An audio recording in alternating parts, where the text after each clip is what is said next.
আমি 70-তে আগেই বলেছি যে অনন্ত বাসুদেব মন্দিরে গেছিলাম। হুম। 93-তে পশ্চিমবঙ্গ সরকারের বড় বই হুগলি জেলার বেরিয়েছে, বেরোয়, যেটা অ্যানুয়াল রিপোর্টের মতো। একটা তো ছোট বই আকারে আছে বেরোনো, হ্যাঁ, বেরোয়। যেমন অমিয় কুমার বন্দ্যোপাধ্যায় বাঁকুড়ার উপরে আছে, সেরকম আমি নামটা ভুলে আছি কার, ওই হুগলি জেলার আছে, আর বড় আকারে এরকম মোটা। তো দুটোতেই পড়ে আমি না চমকে গেছি। কি চমকেছে, আমার যে কি আনন্দ, কারণ আমার জীবন দেবতা হচ্ছেন রবীন্দ্রনাথ ঠাকুর। হুম।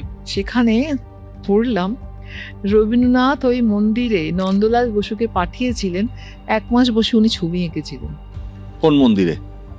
অনন্ত বাসুদেব। আচ্ছা। আমার কাছে ছবি আছে। হ্যাঁ।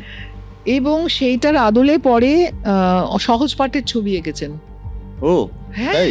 আচ্ছা। আমার কাছে এই উদাহরণটা আছে।